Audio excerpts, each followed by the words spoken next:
जोहार दोस्तों, आप सभी को आपका अपना चैनल लाख पूर्णिमा फाउंडेशन में स्वागत है। आज के इस वीडियो में हम लोग झारखंड में धार्मिक सुधार के बारे में चर्चा करेंगे और इसको धार्मिक सुधार या फिर धार्मिक परिवर्तन या धर्म सुधार के बारे में भी जाना जाता है। और इसमें मुख्य रूप से हम लोग का दो धर्म के बारे में चर्चा करना है। कौन कौन सा दो धर्म के बारे में चर्चा करना है धार्मिक आंदोलन में?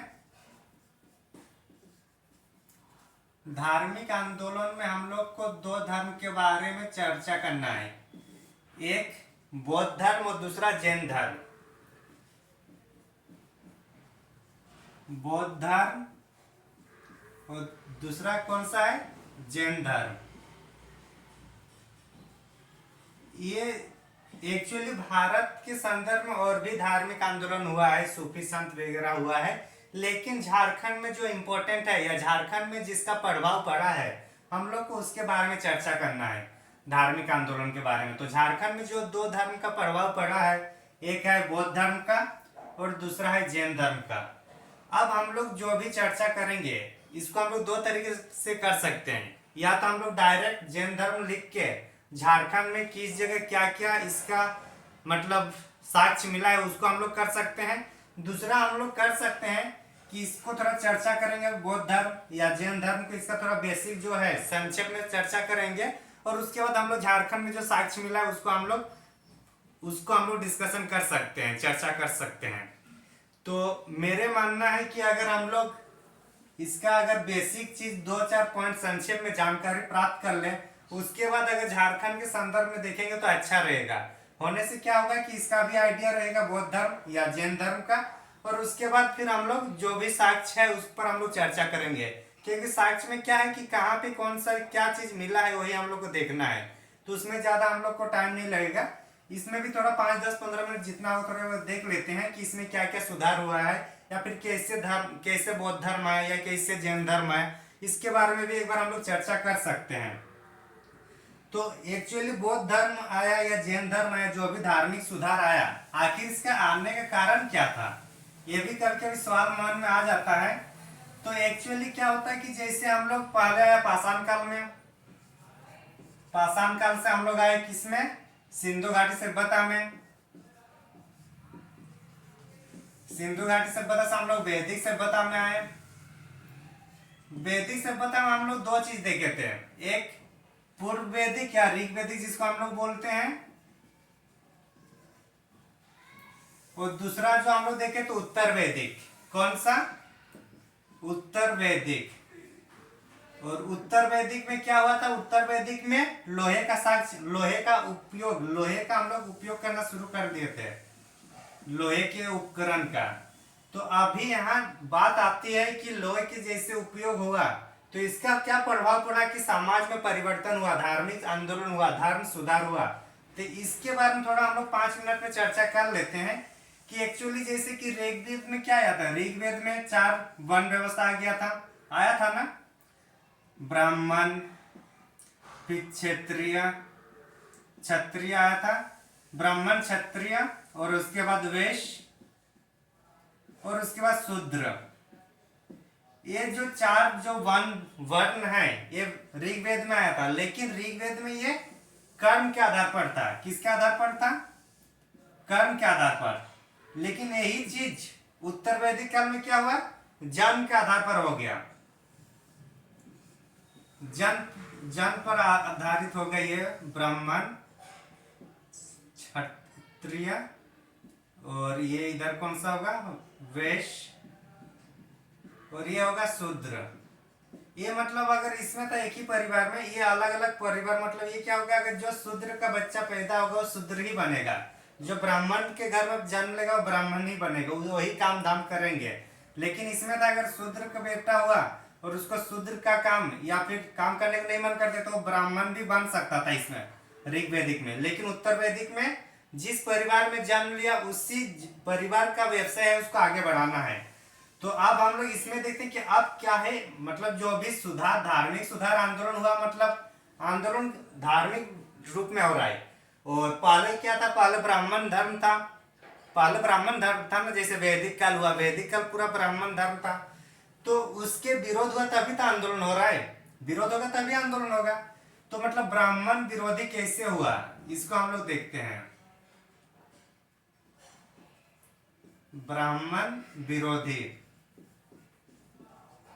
तो ब्राह्मण विरोधी कैसे हुआ इसको हम लोग देखते हैं। तो इसको हम लोग देखने के लिए, जैसे कि वर्ण व्यवस्था में 4 है, कौन कौन सा है, ब्राह्मण, उसके बाद क्षत्रिय, उसके बाद वैश्य, और उसके बाद शूद्र, यही चीज है। तो क्या हुआ कि शूद्र सबसे, इनका काम था ये सबका तीनों का सेवा करना। तो ये पहले से मतलब असंतुष्ट है, असंतुष्ट है ना। आखिर किसी को भी दूसरे इंसान का उतना काम थोड़ी करने का मन करेगा, उनको भी तो अपना मतलब रेस्पेक्ट है, सेल्फ रेस्पेक्ट। तो ये पहले से असंतुष्ट है। वैसे लोग असंतुष्ट इसलिए हो गए क्योंकि जो उत्तर वैदिक काल में ये लोग एकमात्र जो ऋण देने वाला, मतलब एकमात्र जो टैक्स देने वाला जो था, टैक्स कौन देते थे, वैश्य।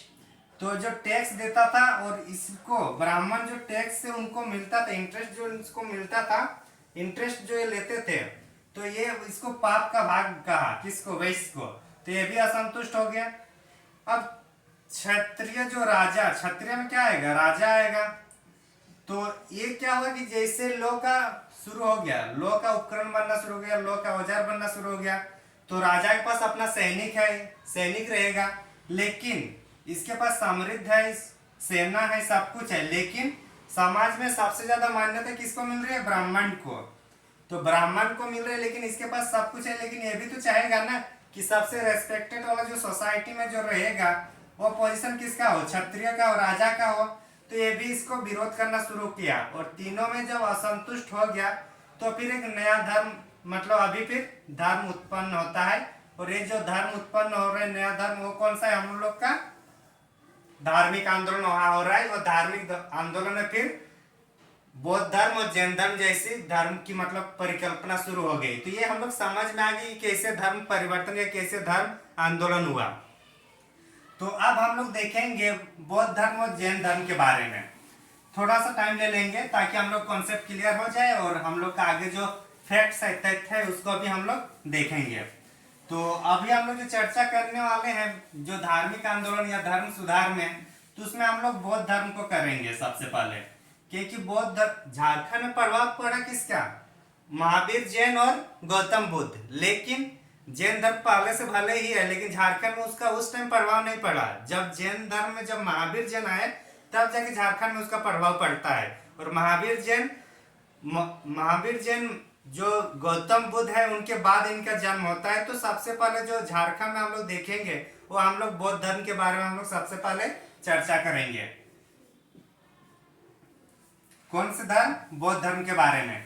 थोड़ा अगर टाइम लग रहा है तो थोड़ा सा कोऑपरेट कीजिएगा, उम्मीद करता हूँ सहयोग कीजिए कुछ देर। आखिर आप हम लोग तो आ ही जाएंगे झारखंड वाले में, तो एक बार इसको बेसिक चीज देख लेते हैं।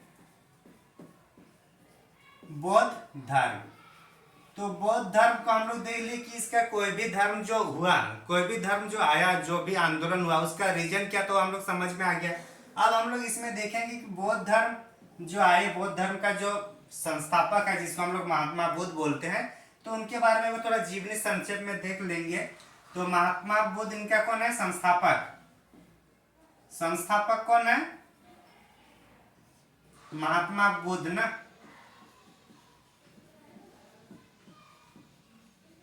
यही है महात्मा बुद्ध।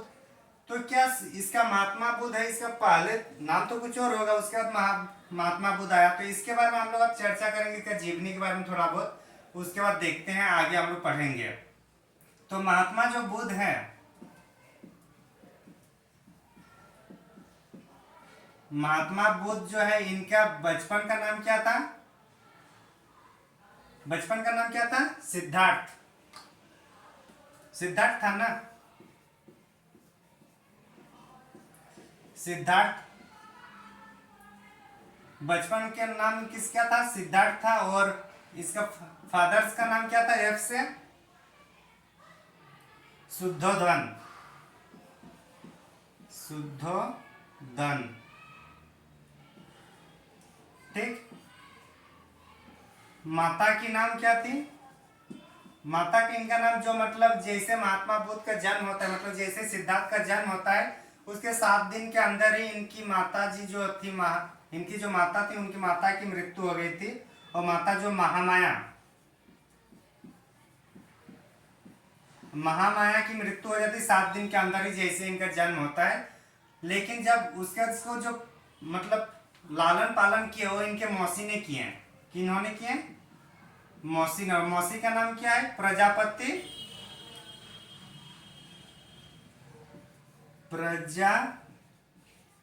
गौतमी ना, प्रजापति गौतमी। ठीक, प्रजापति गौतमी कौन थे? इनके मौसी। मौसी ने ही महात्मा बुद्ध मतलब सिद्धार्थ को मतलब पाला पोसे और फिर बड़ा किए। अब इनके जैसे बड़ा होंगे तो फिर शादी होगी, तो शादी में जो इनका जो लाइफ पार्टनर जो उनका नाम था यशोधरा। यशोधरा इनकी लाइफ पार्टनर है। और इनसे मतलब फिर जो बेटा होता है उनका नाम है राहुल पुत्र। ये वाइफ है, ठीक, वाइफ है। और ये सोन जो इनका है राहुल। तो ये लगभग इनका जो हम लोग जीवनी टाइप का जो देखे उसका हम लोग देख लिए। इसका जन्म अगर हम लोग देखते हैं महात्मा बुद्ध का जन्म कहाँ हुआ था? लुम्बिनी में हुआ था। लुम्बिनी में कब हुआ था? 563 BC। 563 BC को हुआ था। ठीक, आगे हम लोग इसमें देखते हैं। लुम्बिनी हो गया। लुम्बिनी हम लोग का अभी कहाँ पे है? लुम्बिनी नेपाल में है। नेपाल के जो तराई क्षेत्र है वहां पे है। नेपाल के तराई क्षेत्र में है लुम्बिनी। अब इसमें देखते हैं इनका जो घोड़ा था, घोड़ा का नाम क्या था? घोड़ा का जो नाम था वो था कंथक। और उसका सारथी का नाम था, मतलब जिन्होंने इनको छोड़ने गया था उन सारथी का नाम था छंदक। इनका जो गुरु थे, गुरु का नाम क्या है? गुरु का नाम था, पहला जो गुरु था वो अल्लाह कलाम। अल्लाह कलाम प्रथम गुरु था। ये प्रथम और द्वितीय जो गुरु आया था उसका नाम था रुद्रक राम। रुद्रक राम था। ठीक, तो इस तरह से हम लोग एक बार इनके बारे में देख लिए ताकि हम लोग समझ में आ जाए जब पढ़ेंगे तो इनके बारे में। तो ये समझ में आ गया बौद्ध धर्म वाला कि उनका जो सिद्धार्थ इनका नाम था, बचपन का नाम सिद्धार्थ, पिताजी का नाम शुद्धोधन, माता का नाम महामाया, प्रजापति गौतम इनकी मौसी थी, फिर यशोधरा इनकी पत्नी थी, फिर बेटा जो पैदा हुआ राहुल है, फिर इनका जो घोड़े का नाम था कंथक था, और सारथी जो इनका सारथी जो था घोड़ा चलाने वाला वो कौन था? छंदक। अलार कलाम और रुद्रक राम, ये सब इनके गुरुजी थे। अब हम लोग ये देख लिए हैं। अब बौद्ध धर्म के बारे में हम लोग थोड़ा बहुत अगर देख लें तो इसमें त्रिरत्न वगैरह था। बौद्ध धर्म में जो त्रिरत्न है, बौद्ध धर्म में त्रिरत्न कौन कौन सा है?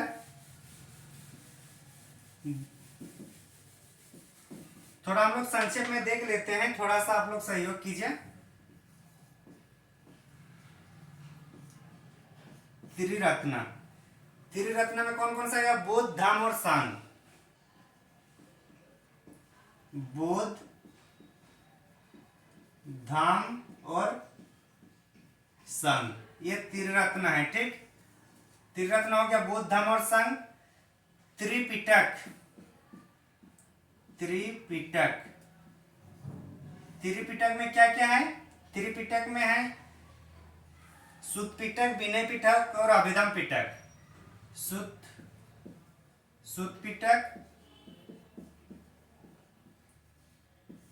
पिटक, विनय पिटक और अभिधम पिटक। अभिधम पिटक, तो सुत्त पिटक आनंद ने किया था। आनंद, विनय पिटक उपाली और ये अभिधम पिटक मोगली गोसाल ने किया था, मोगली पुत्र तीस, सॉरी मोगली पुत्र तीस। तो ये हम लोग त्रिपिटक भी देखे, त्रिरत्न भी देखे, और इतना हम लोग देखने के बाद अब भी हम लोग चर्चा कर सकते हैं कि झारखंड के, अच्छा ये जो देख लिए, अब हम लोग इसको थोड़ा सा और देख सकते हैं कि बौद्ध धर्म में जैसे कि यहाँ दो धर्म, यहाँ इनका दो संप्रदाय होता है, एक हीनयान और एक महायान। तो हीनयान और महायान को अगर हम लोग थोड़ा देखेंगे तो फिर हम लोग उसको झारखंड में और उसको कोरिलेट कर सकते हैं। हीनयान, महायान और वज्रयान, अगर तीन चीज को हम लोग एक बार देख लेते हैं तो हम लोग उसको और अच्छा से कर पाएंगे। तो त्रिपिटक आप लोग देख लिए, त्रिपिटक, सूत पिटक, विनय पिटक और अभिधम पिटक। अभी इनका जो संप्रदाय है, मतलब बौद्ध धर्म एक है, उसके बाद फिर डिवाइड हो गया ना,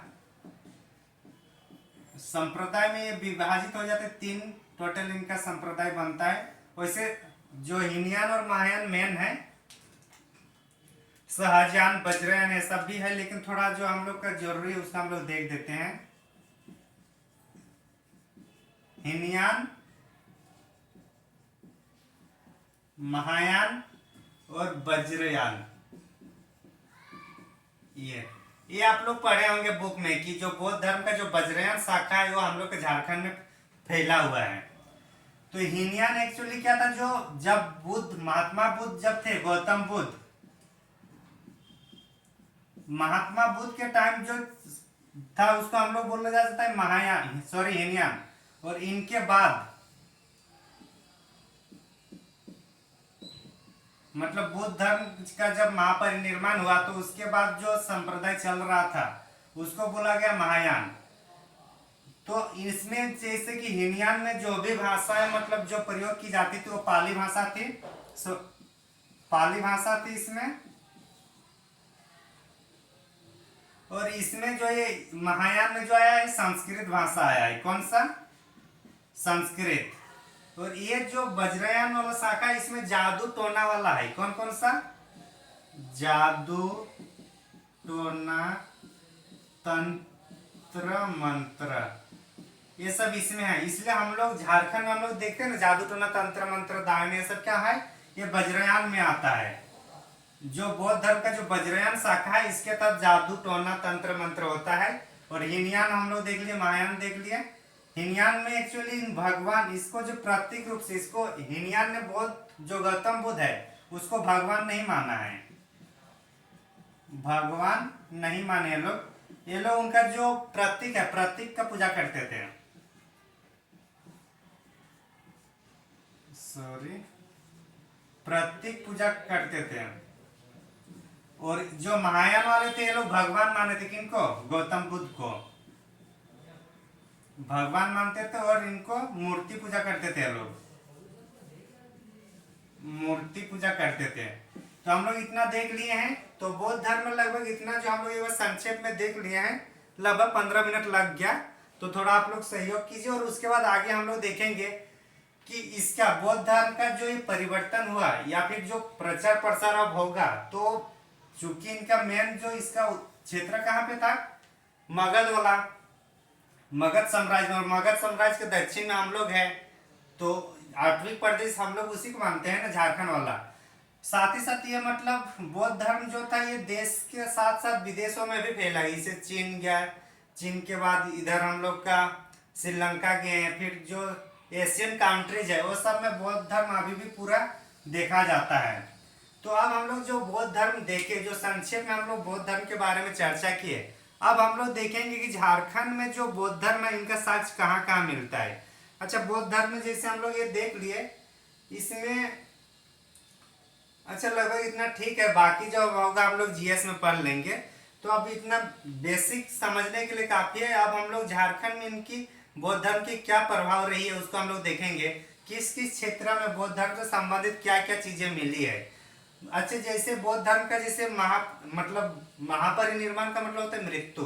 तो जैसे गौतम बुद्ध का जब मृत्यु होती है, महापरिनिर्वाण, महापरिनिर्वाण का मतलब होता है मृत्यु, ठीक। जैसे बौद्ध धर्म की मृत्यु मतलब जो गौतम बुद्ध की जैसे मृत्यु होती है, तो उसके बाद ऐसा माना जाता है कि जो भी उनको आएंगे मतलब उनके अवतार जो होंगे वो आने वाले जो अवतार होंगे उसको मैत्रेय कहेंगे। इसका अवतार किसको माना जाता है? अवतार मैत्रेय, मैत्रेय को माना जाता है अवतार। बौद्ध धर्म में क्या था, जैसे हिंदू धर्म में अलग अलग धर्म देवी देवता है, उसी तरह से बौद्ध धर्म में भी अलग अलग देवी देवता का प्रचलन शुरू हो गया। तो इस तरह से बौद्ध धर्म का मतलब पतन हो जाता है जब ये पूरा हिंदू धर्म से मतलब सिमिलर होने लग गया। तो आगे हम लोग अब चर्चा करेंगे कि बौद्ध धर्म से संबंधित जो तथ्य या जो भी जानकारी हम लोग के झारखंड में मिला है उसको हम लोग देखेंगे। जैसे कि झारखंड के संदर्भ में अगर देखें तो हम लोग का जैसे ईचागढ़ में तारा माँ की मूर्ति मिली है। फिर बौद्ध धर्म में अगर हम लोग और देखें तो पलामू के मूर्तिया गांव है, वहां से भी मतलब साक्ष्य मिलता है। फिर गुमला साइड भी साक्ष्य मिलता है। और बौद्ध धर्म का जो केंद्र बिंदु रहा झारखंड में वो मानभूम रहा। मानभूम मतलब आज का जो धनबाद क्षेत्र है वो उसका केंद्र बिंदु है। किसका? बौद्ध धर्म का। तो बौद्ध धर्म का केंद्र बिंदु झारखंड में कहाँ है? बौद्ध धर्म का केंद्र बिंदु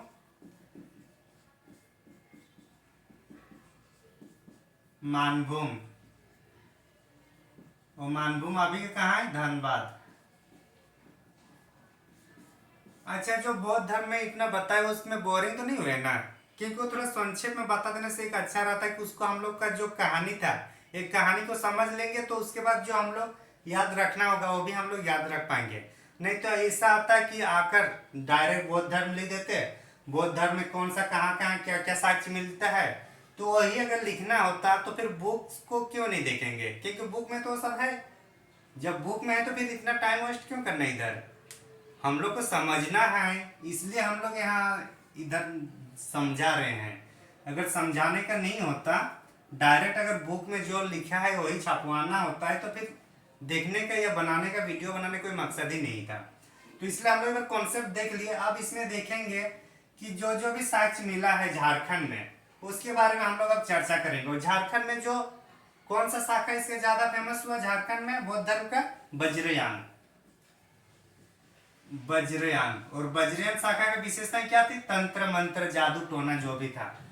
तो अब हम लोग वो देखेंगे। अब हम लोग देखेंगे कि झारखंड में कहाँ कहाँ पे क्या क्या साक्ष्य मिला है उसको हम लोग अब देखेंगे। तो बौद्ध धर्म में जो देखेंगे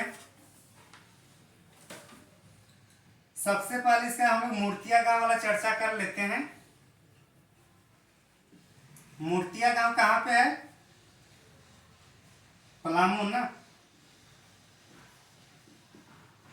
मूर्तिया गांव पलामू में। इसमें क्या मिला उसको हम लोग चर्चा कर लेते हैं। मूर्तिया गांव हम लोग का कहाँ है? अच्छा, इसको लिख लेते हैं, पलामू में है। और इसमें जो जानकारी मिलती है यहाँ से सिंह शीर्ष का मतलब यहाँ पे जो जैसे कि सांची स्तूप में है ना उसी तरह से यहाँ पे भी साक्ष्य मिलता है। सिंह शीर्ष मतलब कोई अगर इस टाइप से है पिलर और यहाँ पे सिंह का मूर्ति रहेगा जो सांची स्तूप में है, तो ये जो क्या है ये बौद्ध धर्म का निशान इसको मानते हैं। एक्चुअली बौद्ध धर्म जब था तो बौद्ध धर्म अशोक जो मौर्य काल था उसी समय चल रहा था। तो बौद्ध धर्म जैन धर्म ये सब मिलता है। तो ये हम लोग देख लिए पलामू वाला मूर्तिया गांव में। दूसरा देखते हैं हम लोग करुआ गांव। कौन सा? सॉरी,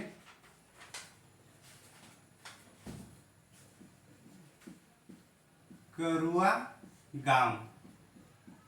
करुआ गांव में क्या मिला? इस यहाँ पे भी इसका साक्ष्य मिला है। किसका? बौद्ध धर्म से संबंधित जो मूर्ति है उसका साक्ष्य मिला है। कहाँ पे? करुआ गांव में।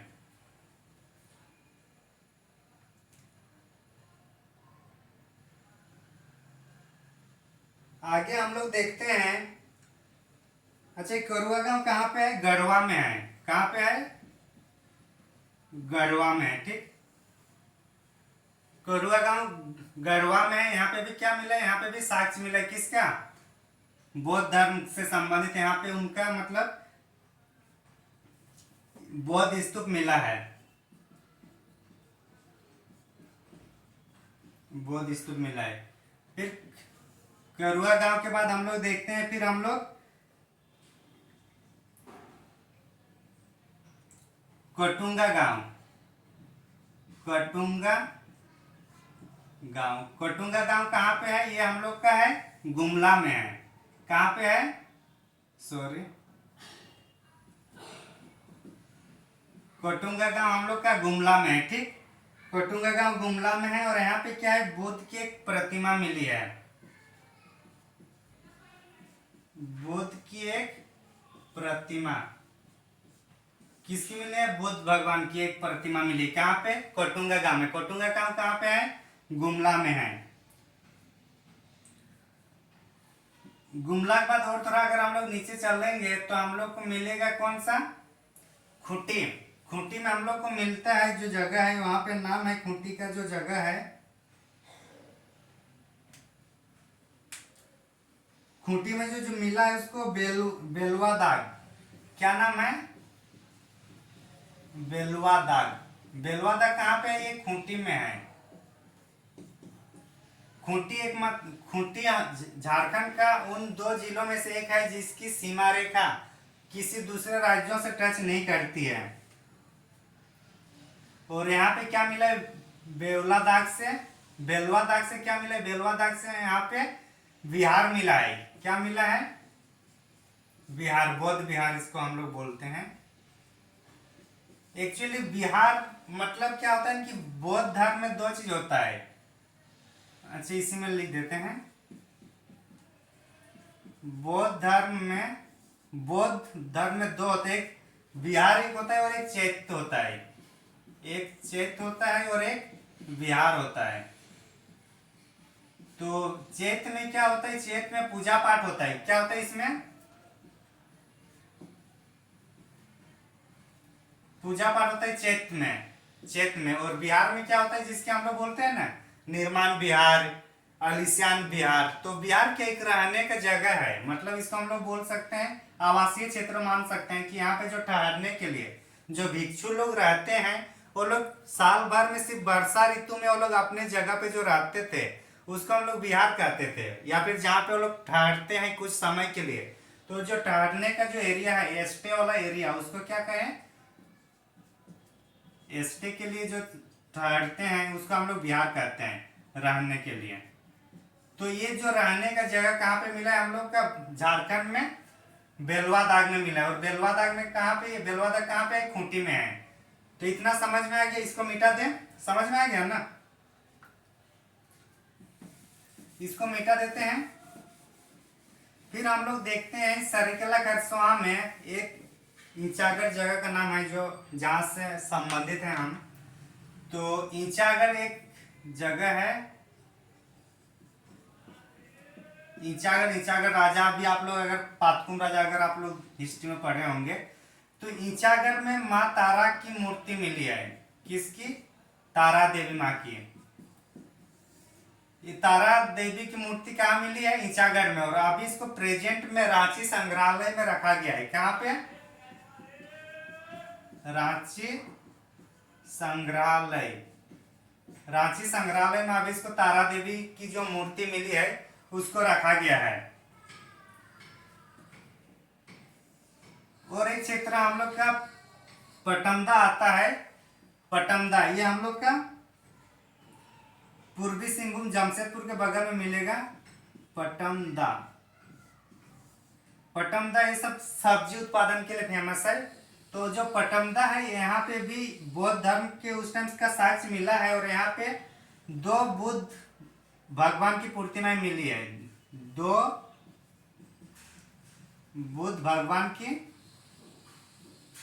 मूर्तियां मिली है। दिख रहा है ना? एक मिनट।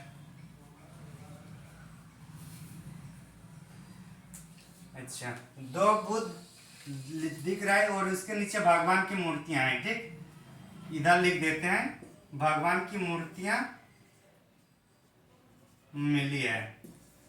तो इस तरह से हम लोग क्या क्या देखे? पहले मूर्तियां का पलामू में देखे जहाँ पे सिंह का शीर्ष स्थल दिखने को मिलता है। करुआ का हम लोग का गढ़वा में जहाँ पे बौद्ध स्तूप देखे। फिर कटुंगा गांव जो गुमला है वहाँ के बुद्ध की प्रतिमा कटुंगा गांव में वो देखे। फिर हम लोग बेलवा दाग जहाँ खुट्टी है वहाँ पे बौद्ध विहार है उसको हम लोग देखे। बिहार और चेत क्या है उसको को भी हम लोग चर्चा किए। ईचागर में क्या देखे, तारा देवी की मूर्ति देखे जिनको अभी रांची संग्रहालय में रखा गया है, सॉरी। और ये पटमदा जो है पूर्वी सिंहभूम में जमशेदपुर के बगल में, यहाँ पे दो बौद्ध भगवान की मूर्तियां हम लोग को देखने को मिली है। इसको मिटा दें, स्क्रीनशॉट मारना है तो मान लीजिए, एक बार स्क्रीनशॉट कर लीजिए।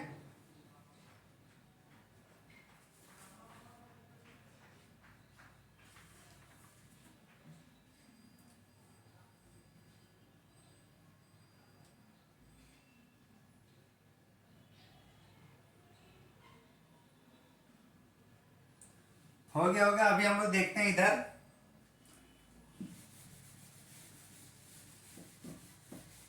तो बौद्ध धर्म में एक्चुअली बौद्ध धर्म जो झारखंड में मतलब क्वेश्चन जो पूछता है उसमें पूछता है कि बौद्ध धर्म का साक्ष्य कौन से जगह पे क्या मिला है, मेनली ये पूछता है। लेकिन हम लोग बौद्ध धर्म के बारे में भी थोड़ा चर्चा कर ले, क्योंकि जीवन इतना भी आसान नहीं है कि सिर्फ झारखंड को पढ़े और हम लोग सिलेक्शन ले। हम लोग को जीएसबी स्कोरिंग करना है, जो सबको आता है वो हम लोग को भी आना चाहिए। बोलने का मतलब है कि जो अगर एवरेज क्वेश्चन पूछा जा रहा है तो एवरेज क्वेश्चन के आंसर सही देना है। आगे हम लोग देखते हैं, यहां से वो आएगा हम लोग का कौन सा जगह, घोलमारा। कहाँ पे है ये घोलमारा, ये हम लोग का है। घोलमारा कहाँ पे है, ये हम लोग का गुमला में है। घोलमारा कहाँ पे, गुमला में है। और यहाँ पे मतलब जो मूर्ति थी वो क्या हुआ, टूटी हुई है। तो टूटी हुई मूर्ति यहाँ मिली है, टूटी हुई मूर्तियां। टूटी हुई मूर्तियां कहाँ मिली, घोलमारा में। और घोलमारा कहाँ पे है, गुमला में है। अब हम लोग देखेंगे इसके बाद सीतागढ़ पहाड़ कहाँ पे, सीतागढ़ पहाड़।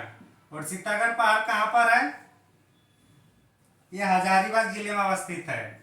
HZB हजारीबाग जिले में अवस्थित है सीतागढ़ पहाड़। और इसमें बौद्ध विहार का उल्लेख, यहाँ से जो सीतागढ़ पहाड़ यहाँ का जो बौद्ध विहार है उसका उल्लेख फाइयान का जो फोटो की हुई है ना उससे पता चलता है। बौद्ध विहार और किससे पता चलता है, ये फाइयान। फाइयान हम लोग देखे थे कल वाले वीडियो में। फाइयान किसके शासनकाल में आया है, चंद्रगुप्त द्वितीय के शासनकाल में आया है। फाइयान ऐसे ठीक देख लीजिएगा। फाइयान इससे संबंधित है कहाँ पे, सीतागढ़ पहाड़ जो हम लोग का हजारीबाग में है। और एक जगह बच रहा है उसको भी हम लोग देख लेते हैं, और वो जगह का नाम है दियापुर दालमी। दियापुर दालमी, दियापुर दालमी ये कहाँ पे है, ये हम लोग का धनबाद में है। दियापुर दालमी कहाँ पे है, ये हम लोग का धनबाद में है। यहाँ पे बौद्ध स्मारक का प्राप्त मिला है। बौद्ध स्मारक जो है उसका मतलब यहाँ पे साक्ष्य मिला है बौद्ध स्मारक का। बुद्ध स्मारक का साक्ष्य कहाँ मिला है, दियापुर दालमी में। यहीं पे मतलब जो बुद्धपुर में है वहां पे बुद्धेश्वर मंदिर का भी निर्माण किया जाता है यहीं पर। और इस तरह से हम लोग अगर देखें तो लगभग जितना भी बौद्ध धर्म से संबंधित जो भी साक्ष्य था, बौद्ध धर्म से संबंधित जो भी साक्ष्य मिले हैं झारखंड में विभिन्न बुकों के द्वारा जो जो लिखी गई उसको हम लोग एक ही वीडियो में लिखने का प्रयास किए हैं। और हम लोग ये सिर्फ साक्ष्य को ही नहीं देखे बल्कि हम लोग जो बौद्ध धर्म क्या है, बौद्ध धर्म का जो हम लोग उनको भी देखे। बुद्ध धर्म का जो गौतम बुद्ध उनका हम लोग जीवनी के बारे में चर्चा किए। साथ ही साथ हम लोग त्रिरत्न बताए, फिर त्रिवेद त्रिपिटक भी चर्चा किया। फिर हम लोग हीनयान, महायान और वज्रयान तीनों के बारे में चर्चा किया हम लोग। तो इस तरह से हम लोग बौद्ध धर्म के बारे में हम लोग संक्षेप में आज देख लिए हैं। बौद्ध धर्म में ऐसा माना जाता है कि जो बुद्ध ने उन्होंने मतलब जो सिंहासन अपना राजपाट क्यों छोड़ा था उसके लिए उन्होंने 4 दृश्य देखे थे। वो सब ऐसे कहानी है बता रहा हूं। तो उसमें जो 4 दृश्य देखे तो उसमें पढ़ रहा था वृद्ध इंसान, उसके बाद रोगी, उसके बाद एक जो मृत शव शरीर था उनको ले जाते हुए देखा था, और अंतिम जो देखे थे सन्यासी। तो ये भी में से जो मुस्कुरा रहे तो सन्यासी, क्योंकि उसका कोई टेंशन नहीं था दुनियादारी का। तो इसी को खोजने के लिए बौद्ध धर्म ने फिर अपना मतलब ज्ञान प्राप्ति के लिए घर से निकल पड़े, और फिर उनको बौद्ध मतलब उनको फिर ज्ञान की प्राप्ति होती है। और जब ज्ञान की प्राप्त होती है तो उन्होंने जो प्रथम उपदेश दिया था, प्रथम उपदेश जो दिए थे वो सारनाथ में दिए थे। और प्रथम उनका जो शिष्य बनाए थे, शिष्य उन्होंने बंजारे लोगों को बनाए थे। बंजारे 2-4 बंजारे वहीं अगल बगल घूम रहा होगा, तो लोग को सबसे पहले उपदेश मतलब सबसे पहले वो लोग को शिष्य बनाया था। कौन? महात्मा बुद्ध ने। तो इस तरह से आज की इस वीडियो में हम लोग बौद्ध धर्म के बारे में थोड़ा चर्चा की संक्षेप में, और साथ ही साथ बौद्ध धर्म से संबंधित झारखंड में जो जो साक्ष्य मिले हैं उसको भी हम लोग चर्चा किए हैं। उम्मीद करता हूँ आप लोग को अच्छा लगा होगा वीडियो। और थोड़ा वीडियो अगर लंबा हो रहा है तो थोड़ा सहयोग कीजिए, क्योंकि हम लोग जो सिलेबस जो पढ़ रहे हैं और उनका जो नेचर ही है लंबा है, और साथ ही साथ हम लोग को जेपीएससी मेंस में भी लिखना है, तो इसलिए एक समझ के साथ पढ़ना जरूरी है। इसलिए थोड़ा बहुत मतलब जो जो कहानी है उसको भी थोड़ा बहुत बताते जा रहा हूँ। Thank you for watching.